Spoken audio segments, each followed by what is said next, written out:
the Duke of Ellesmere had until midnight to announce a bride, or lose the guardianship of every tenant farm his family had held for 4 generations. Nathaniel Bellingham knew the exact number of minutes remaining because his cousin had said so twice already, each time smiling as if the countdown itself were a gift. The ballroom at Ellesmere House blazed with 300 candles for his 30th birthday, and every one of them felt, to him, like a small clock burning down. His father's will had been specific in the way only a dying man determined to control his son from the grave could manage. Betrothal announced publicly before the stroke of midnight on Nathaniel's 30th birthday, or the guardianship of the entailed estates passed, in full, to Reginald Colworth, cousin magistrate's ally, and the only man in the room who looked pleased to be there. The late Duke had written the clause 2 years before his death, convinced his son needed a shove toward duty rather than an invitation to it. He had never imagined Reginald would spend those 2 years turning the shove into a trap. Nathaniel greeted the receiving line himself, as his father always had, shaking hands he barely felt and repeating a birthday thanks that had worn smooth from overuse by the 40th guest. His father's portrait hung above the ballroom doors, painted the year before his death, and Nathaniel found his eyes drawn to it more than once, as though the old man might step down from the frame and explain what he had truly meant by the clause.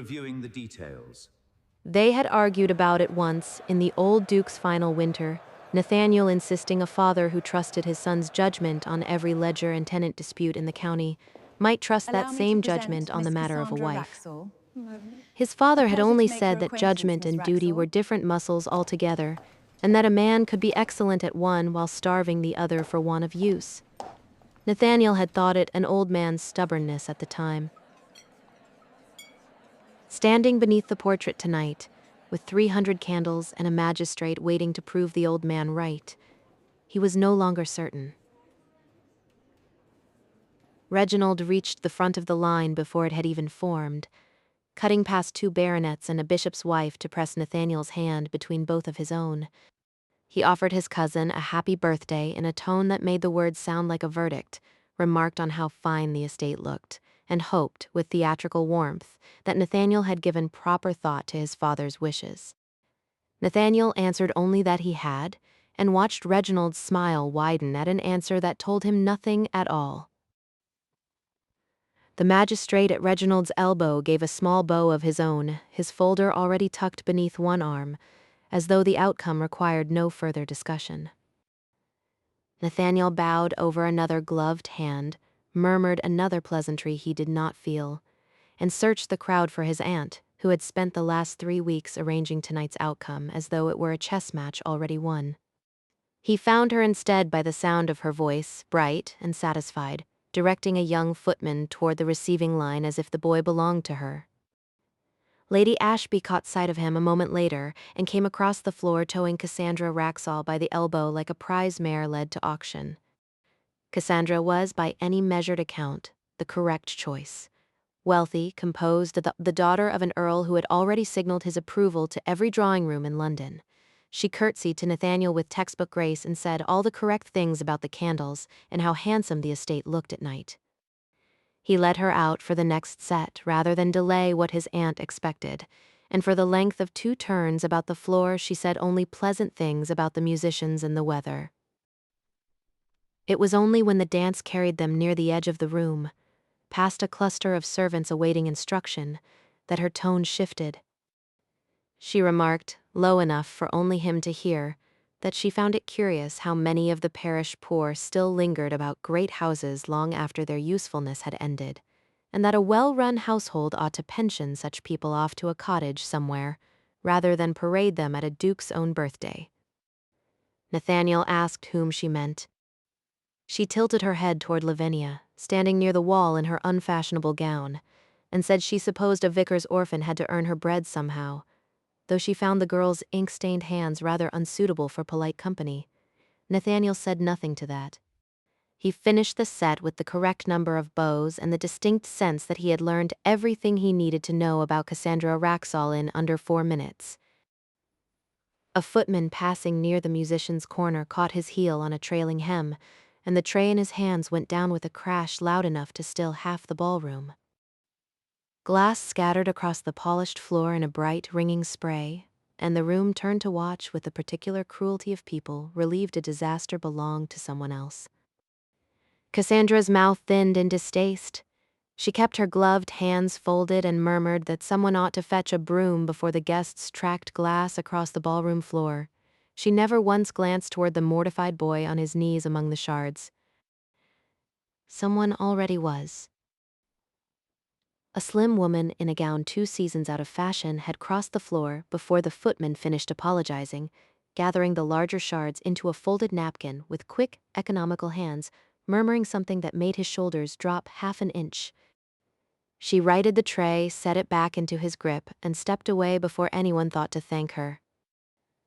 Nathaniel had not seen her arrive. He kept watching, waiting to see where she went, annoyed with himself for caring. She went nowhere remarkable.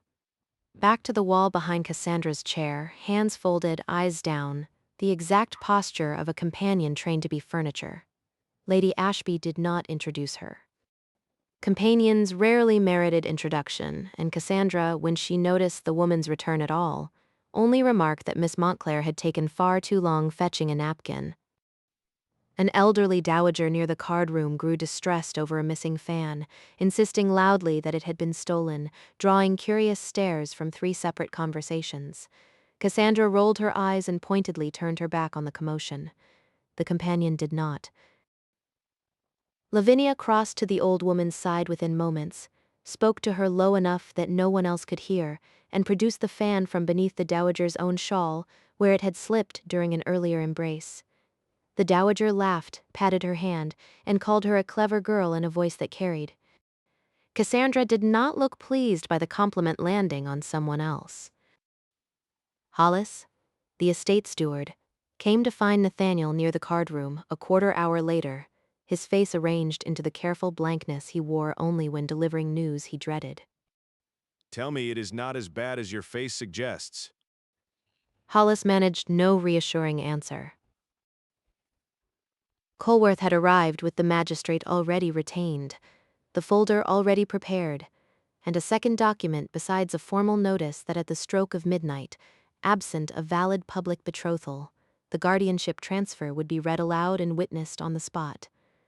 There would be no grace period, no morning correction. The clause in the late Duke's will was unambiguous, and Reginald had spent 3 years making certain of it, patiently, the way a man builds a case he intends to win rather than argue. Worse, Hollis added, lowering his voice further, Reginald had also been buying up the mortgages on half the tenant cottages along the eastern boundary, the ones already struggling after a bad harvest. Farmers who had worked Ellesmere land for 3 generations now owed their debts to a man who had never once walked their fields. If the guardianship passed to him tonight, he would own both the debts and the deciding vote over every family living under them by morning. Then I propose to Cassandra before the hour turns and we are done with it. He said it the way a man agrees to a cold bath, necessary, unpleasant, survivable. He turned back toward the ballroom to do it, and nearly collided with the companion in the unfashionable gown, who had appeared at the card-room door with a torn hem gathered in one fist and a look of profound irritation aimed at the fabric rather than at him. "Forgive me, Your Grace. I did not see you." She dropped a curtsy that was correct without being deferential, which struck him as an unusual combination in a companion. He noticed the ink stain on the side of her right hand before he noticed anything else. Faint and old, the kind that came from years of a pen rather than an evening's mishap. You're the one who managed the broken tray and apparently a missing fan as well. Someone had to, Your Grace, on both counts. Miss Wraxall was occupied with her opinion of the carpet. It was not quite an insult. It landed close enough that he almost laughed, which surprised him more than the remark itself. You have a name. Lavinia Montclair. I keep Miss Wraxall's correspondence and her patients in roughly equal supply tonight. He asked, because the ink stain had not left his thoughts, what correspondence required a companion's pen rather than a secretary's. She answered without embellishment that she had also kept her late father's parish ledgers for 6 years before his death, and that old habits left marks that never quite washed out. Your father was a clergyman. The vicar of Aldenshaw Parish, until 2 winters passed. I grew up reading banns and burial records instead of novels, Your Grace. It has made me poor company at supper, and excellent company for anyone who has lost a document. Across the ballroom, a clock chimed the half-hour, and Nathaniel felt the sound land in his chest like a struck bell. 3 hours remained. He excused himself before he could ask her anything further, and told himself the question sitting unasked in his throat did not signify. If you are already hoping the Duke picks the woman with ink on her hands instead of the Earl's daughter, tell us so in the comments before the clock finishes striking, and stay close, because Reginald Colworth did not bring a magistrate to a party for decoration. Cassandra found Nathaniel by the window an hour later and asked, with the mild interest of a woman reviewing a household account, whether he intended to propose before or after the cake was cut. He answered that he had not decided. She informed him, without troubling to lower her voice, that Miss Montclair's hem had embarrassed her in front of Lady Ashby, and that the girl would be dismissed by week's end regardless of how tonight resolved. Nathaniel said nothing in reply. He had already decided in his own mind that he would not marry a woman who dismissed servants for the crime of mending a torn seam in a doorway. He came upon Lavinia again near the servants' passage, kneeling by a young footman with a twisted ankle, wrapping the joint with a strip torn from her own petticoat with the brisk competence of someone who had done it before. You are meant to be dancing, Your Grace, not watching me ruin good linen. I find the ruined linen considerably more interesting than the dancing. She glanced up at that something sharp and startled crossing her face before she smoothed it away, and for a moment neither spoke while the footman, forgotten, tested his weight on the bandaged ankle and pronounced it fit to stand on. The musicians struck up a new set before either of them thought to move, and Nathaniel, without weighing the wisdom of it, offered Lavinia his hand. Dance with me. Your Grace, companions do not dance with dukes. Your aunt would faint before the second measure, and Miss Wraxall would never let either of us hear the end of it. My aunt has survived worse shocks than a single dance, and I find I no longer care what Miss Wraxall lets anyone hear the end of. She hesitated only a moment before setting her hand in his, and he led her onto the floor as the other couples formed their lines, drawing the stares he had expected, and the whispers besides. Lady Ashby's fan stopped moving mid-flutter. Cassandra's expression did not change at all, which was somehow worse than if it had. Lavinia danced the way she did everything else, with an economy that wasted no motion and missed no step, though he caught the faint furrow of concentration between her brows that told him she had not done this in some years. You dance as though you learned properly once. My father insisted every vicar's daughter know the steps, in case a bishop's wife ever required a partner at a parish assembly. I have not had cause to use the skill since he died. Companions are engaged to fetch shawls, not to fill out a set. Then Miss Wraxall has been remarkably wasteful with a resource under her own roof. Miss Wraxall does not consider me a resource. Your Grace, she considers me furniture that occasionally answers correspondence. He turned her through the figure of the dance, close enough for a moment that neither had to raise their voice to be heard over the music. He found himself asking, before he had decided whether the question was wise, what she had wanted for herself, before her father died and the ledgers and the companion's post and the mended hems had filled every hour of her days. I wanted to keep the parish records myself, one day, properly, with my own name in the front of the book instead of my father's. It is not a fashionable ambition.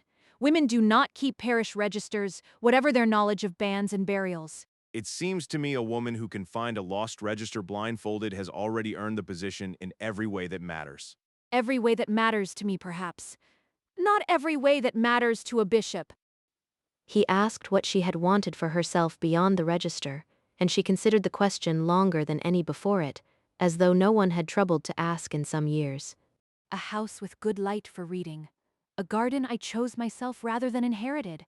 Someone who noticed when I was tired rather than merely when I was useful.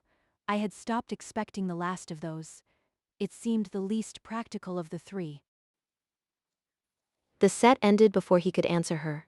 the dance dissolving into bows and curtsies around them, and he held her hand a beat longer than the figure required before releasing it, aware of Cassandra watching from across the room with an expression that had, at last, changed. Hollis interrupted what might have become a longer conversation, his face gray in the candlelight, to report that Colworth had just informed the magistrate the ceremony would be read at the ballroom clock's stroke of midnight, not the hall clock. The ballroom clock, checked against his own pocket watch, was running 11 minutes fast. 11 minutes he did not earn honestly. There was no proving it without stopping the clock in front of 300 guests, which would only humiliate Nathaniel further and hand Reginald the satisfaction of watching him scramble. Hollis pointed out that an honest midnight might not even save them.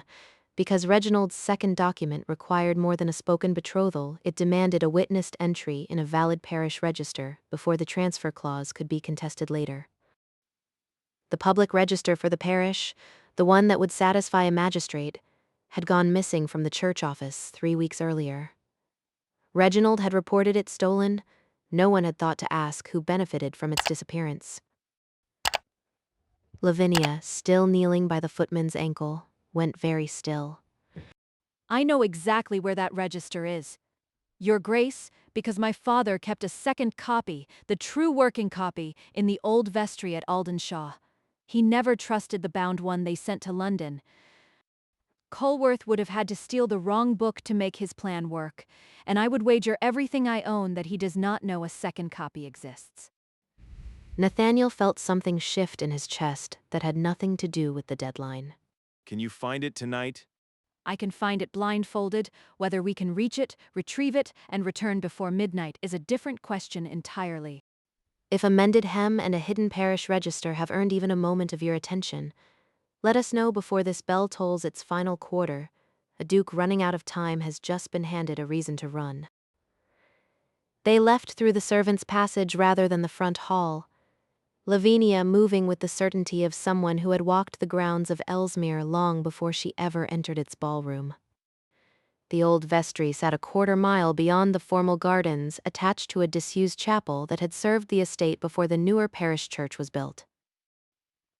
Frost had already silvered the hedges. Neither had thought to bring a coat, and neither mentioned it, because stopping to fetch one meant losing minutes they could not spare. My father used to say a parish register is the truest book in England, because no one lies to God about a birth or a burial. He would not have approved of what Colworth intends to do with mine. Your father sounds like a man I would have respected. He would have respected you more if you had proposed to Miss Wraxall an hour ago and spared everyone this cold walk. You keep insisting I should have proposed to her already. Do you truly wish that outcome, or is it merely easier to say than the alternative? It is easier to say, Your Grace. The alternative is not mine to wish for, whatever I might privately think of Miss Wraxall's opinions on carpets. And what do you think, Miss Montclair, of a duke who would rather walk a frozen garden with his companion's companion than dance one more set with the correct choice? I think he is either a very foolish man or a very fortunate one, and that the frost will decide which before the night is through. Nathaniel laughed before he could stop himself, a short, surprised sound that fogged in the night air, and Lavinia's mouth curved despite herself before she quickened her pace toward the vestry door. The lock had been forced already, not broken in the hurried way a common thief breaks a lock, but pried loose by someone who had taken time to search undisturbed. A lantern glow moved behind the narrow window. Inside, a heavy-set man in Reginald's livery worked through a stack of ledgers by lamplight, tossing each one aside when it failed to satisfy him, closing in on the shelf where the true register waited.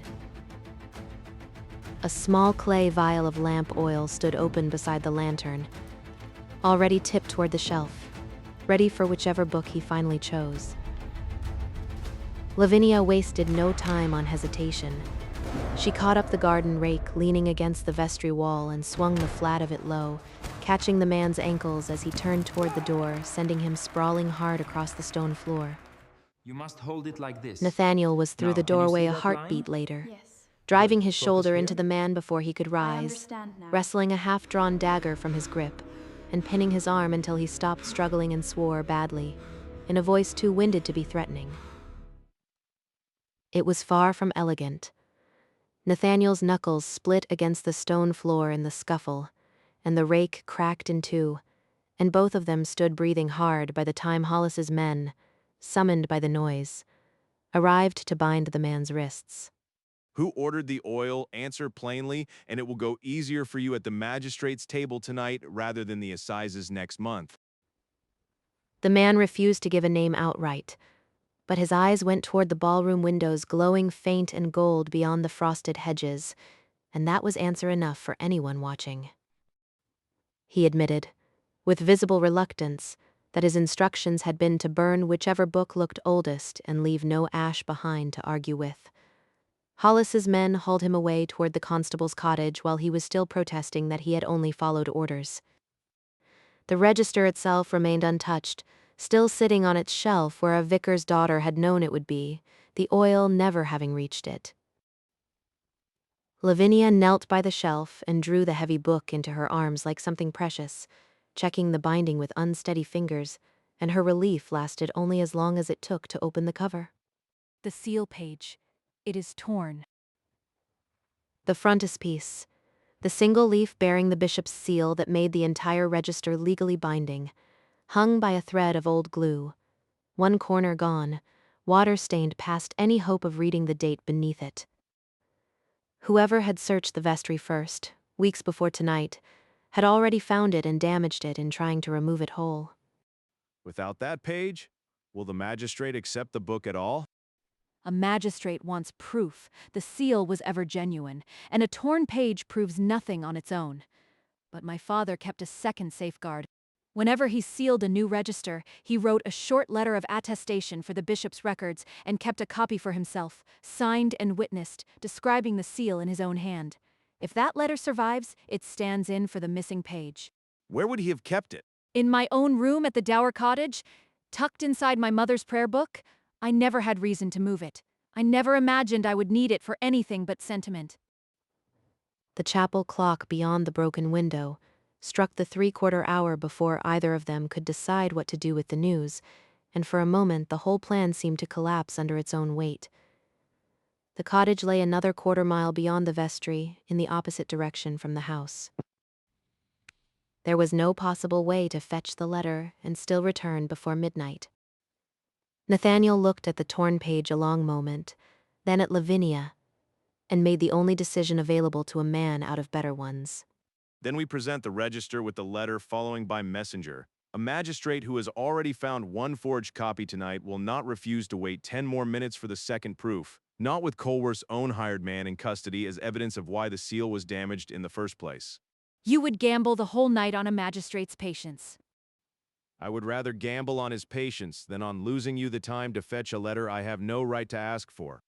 She studied him for a moment in the lantern light, as though reconsidering something she had already decided about dukes in general, and said nothing more on the matter, because there was nothing more useful to say and both of them knew it.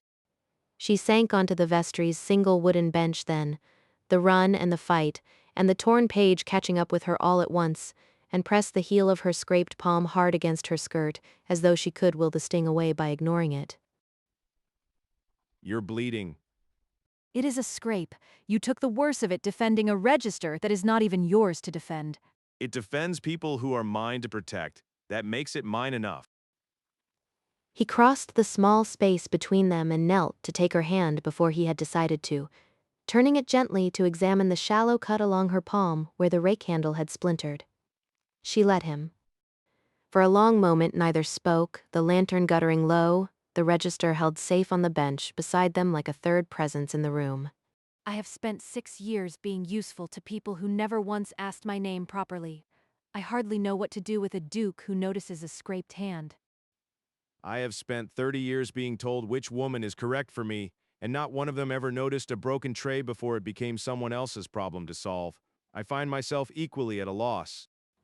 The silence that followed had a different weight than the one before it, close and warm despite the cold stone around them, and Nathaniel realized he was still holding her hand a full minute after any excuse of tending the wound had run out. Your Grace. Nathaniel, just for tonight, in a vestry with a stolen register between us, I think we have earned first names.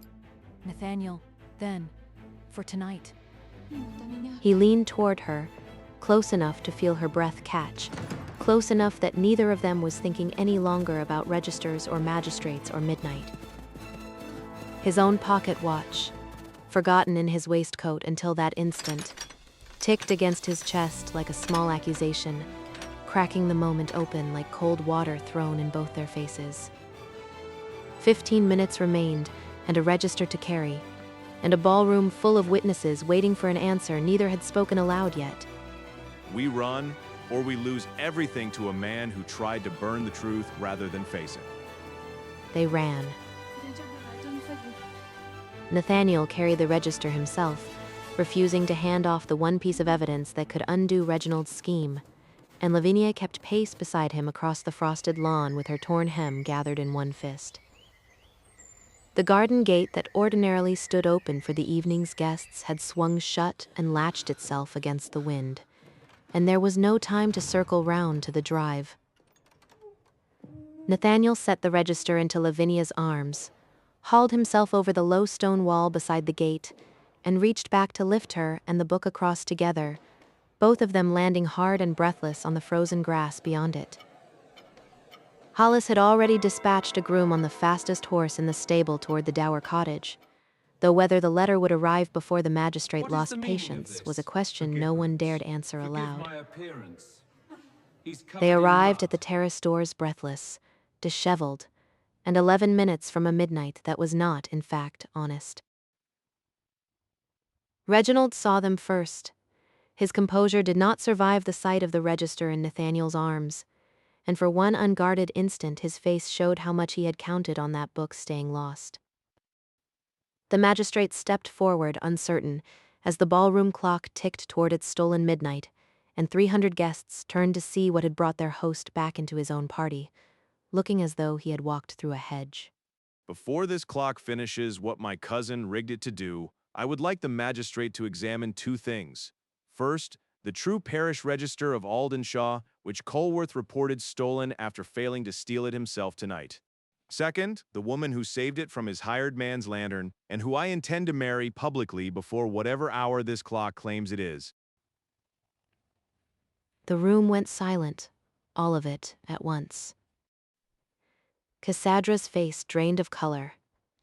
Reginald opened his mouth to protest that the seal page was missing, that the book proved nothing without it, and the magistrate cut him off with a raised hand, running a practiced finger down the torn binding, comparing the parish mark against the forged copy Reginald had produced earlier. You will find, sir, that the book my cousin filed as the true record was copied in a hand less than a year old. Miss Montclair's father kept the original for 11 years before that, and a letter of attestation in his own hand is writing toward this house at this moment to prove the seal was ever genuine. Reginald recovered his voice enough to argue that a companion's word, and a letter carried by an unknown groom in the dark, proved nothing a court would credit, and that his cousin was grasping at whatever excuse would delay the inevitable. He asked, with an ugly edge of triumph creeping back into his tone, what manner of magistrate would accept the testimony of a servant over a document already filed and sealed weeks ago? The magistrate, who had spent the better part of 30 years reading parish records for a living, said he had examined a great many registers in his time. Miss Montclair's knowledge of banns, burials, and binding stitches down to the thread was considerably more credible to him than a filing clerk's copy that smelled, faintly, of fresh ink rather than old vellum. He invited Reginald to explain that smell if he could. Reginald could not, and the room's mood turned hard against him in the space of that single unanswered question, murmurs rising among the guests like wind through dry leaves. The dowager who had lost her fan earlier that same evening pushed her way to the front of the crowd with her cane thumping the floor. She declared to anyone near enough to hear that she had known Lavinia's father for 30 years and would swear before any bishop in England that no more honest man had ever kept a parish book. 2 more guests, tenants' wives invited more from custom than affection, added their own voices in support before Lady Ashby could think to hush them. Reginald tried once more, insisting that the late Duke's will required the betrothal spoken in specific and formal language, and that nothing said in a corridor scuffle over a stolen ledger could satisfy so grave a clause. The magistrate, unmoved, replied that he had heard a duke declare his intention to marry a named woman before 300 witnesses, which was rather more formal language than most betrothals in his long experience ever received. Hoofbeats sounded on the drive outside before Reginald could attempt a third objection, and a breathless groom appeared in the doorway with a small leather-bound prayer book and a folded, sealed letter tucked inside its cover. The letter matched the register's seal exactly, in a vicar's careful, decades-old hand, witnessed by two names the magistrate recognized from the parish rolls himself. Reginald had no answer left to give. He looked, for the first time all evening, like a man who understood precisely how thoroughly he had lost. Nathaniel wasted no time on Reginald's defeat. He turned to Lavinia, who still held the register against her chest like a shield. Ink stain and scraped palm and torn hem in front of every guest his aunt had invited to watch him choose correctly. My father's will asked for a betrothal announced before midnight. It never once specified she had to be the woman everyone expected me to choose. I choose the one who ran into a locked vestry to save the truth before she ever knew I would run in after her. You did not know I would say yes. I hoped it the entire way back across that lawn, which is more than I can say for any moment I spent tonight expecting an answer from anyone else. She set the register down on the nearest table with careful hands, as though it deserved gentler treatment than the moment itself, and looked up at him with the ink-stained fingers that had first caught his attention now trembling at her sides. Then yes, Nathaniel. Before whatever this clock says the hour is. The ballroom clock, cheated of its 11 stolen minutes by the true hall clock ringing faintly beneath the music, struck 12 exactly as Nathaniel kissed her in front of the entire room, register and magistrate and disgraced cousin, forgotten for the length of a single held breath. Reginald was escorted out within the hour, the magistrate's questions about the mortgaged cottages following him into the cold far more closely than his forged register ever had. His folder, still tucked under one arm, held nothing left worth defending. Cassandra left without a word to anyone, her correctness intact and her prospects much diminished by a night she had spent complaining about carpets while a companion saved a dukedom. Lady Ashby lingered a moment longer, uncertain whether to congratulate her nephew or apologize for 3 weeks of scheming that had come to nothing at all, and settled, in the end, for a stiff curtsy toward the woman she had never once thought to introduce. By the following morning, word had already traveled the length of the parish that the Duke had chosen the vicar's daughter over an earl's, and that she had saved the true register from the fire in the doing. Tenants who had spent weeks dreading a stranger's hand on their leases arrived at the estate office in 2s and 3s simply to see her, and Lavinia found herself answering the same handful of relieved questions until her voice grew hoarse with it, and did not once complain of the interruption. Hollis brought her the Eastern Boundary ledgers unprompted 3 days after the ball, setting them on her writing desk with the small formal bow he had never once offered her as a companion. These are the tenant mortgages Colworth purchased. He confirmed it and explained that His Grace had asked whether the estate might buy the debts back from the court before Colworth's creditors could sell them elsewhere out of spite. Lavinia spent the better part of 2 days at that desk, cross-referencing every cottage against the parish register she had saved, matching names to families she had known since childhood, and handed Nathaniel a full accounting before he had finished asking a solicitor to begin the work. You have done in 2 days what I expected to take a solicitor a fortnight. A solicitor does not know that the Averys lost a child last winter, or that the Pratt cottage roof has needed mending since before my father died. Numbers on a page are not the same as knowing whose numbers they are. He watched her work through the stack a final time, unhurried, thorough, entirely herself, and understood that his father's clause, written to force a decision Nathaniel had dreaded, had somehow delivered him a duchess better suited to the estate's true business than any bride his aunt had ever proposed. 3 weeks later, the vestry at Aldenshaw had a sturdier lock and a proper glass case built for the true register at Lavinia's insistence, the torn seal page framed beside it rather than hidden away, so no one's careful years of keeping could ever again be quietly stolen and replaced. She still kept ledgers, though the ink stain on her hand had begun, at last, to fade into something closer to permanent, and her mother's prayer book sat on a new shelf beside her writing desk, the letter that had saved a dukedom returned safe inside its cover. Nathaniel came upon her there on a bright morning, arranging the case's small brass plaque with the same economical hands that had once gathered broken glass off a ballroom floor for a stranger who never thought to thank her. The Duchess of Ellesmere, cataloging her own wedding gift before the ink on the license has properly dried. Someone has to keep the true record, Your Grace. Old habits, as I once told you, leave marks that never quite wash out. If a duke choosing the woman everyone else overlooked is the kind of ending you came for tonight, tell us in the comments which moment made you believe it before the clock ever struck, and stay close for the next story worth running toward.